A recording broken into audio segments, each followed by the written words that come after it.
Avons-nous atteint l'apogée de la condition féminine? Partie 3.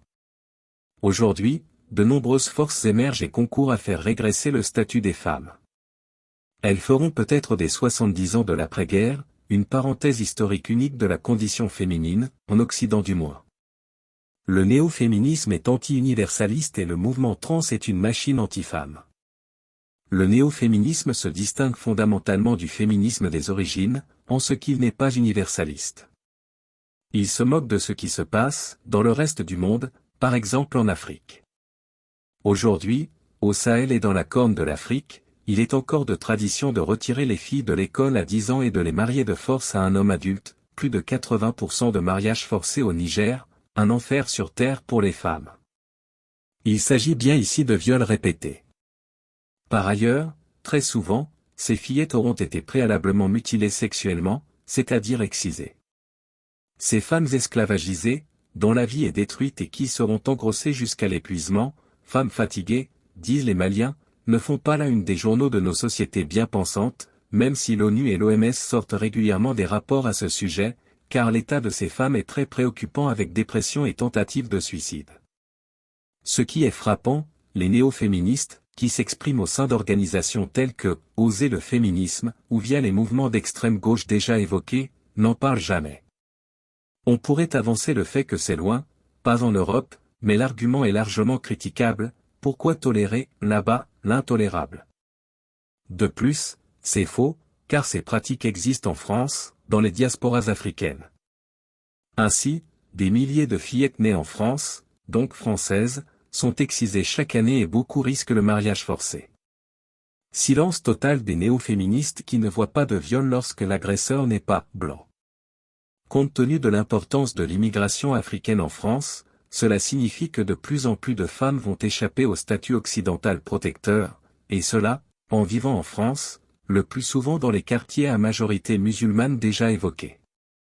Avec les néo-féministes, on se retrouve ainsi avec des femmes, racisées, dont on tolérera le voilement, l'excision et le mariage forcé, même si elles sont nées en France, au nom de la tolérance culturelle.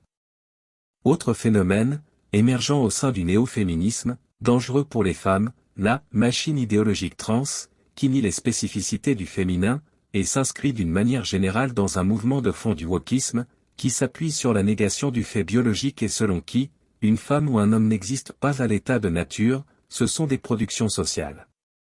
Tout dans le langage néo-féministe d'aujourd'hui tend à discréditer la femme et le féminin.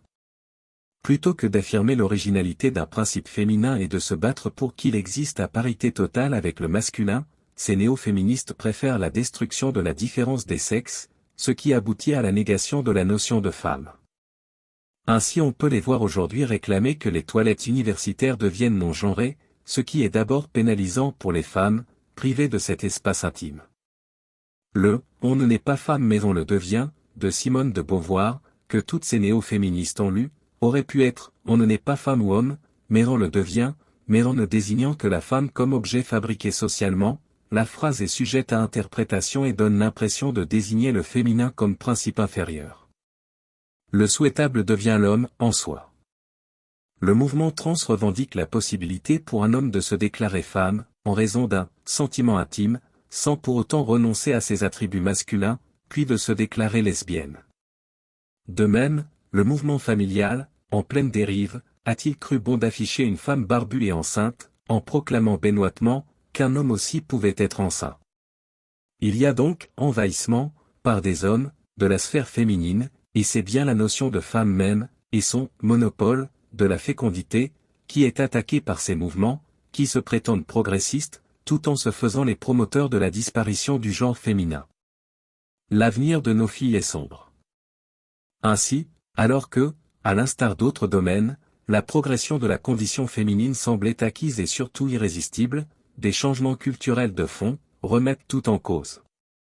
Nous pensions que nos filles allaient lutter à la marge, pour s'affirmer dans un monde d'égalité des droits et d'inégalité résiduelle, mais de fait, elles auront à se battre contre ces mouvements de régression du statut de la femme, qu'ils soient conservateurs, antilibéraux, ou wokistes.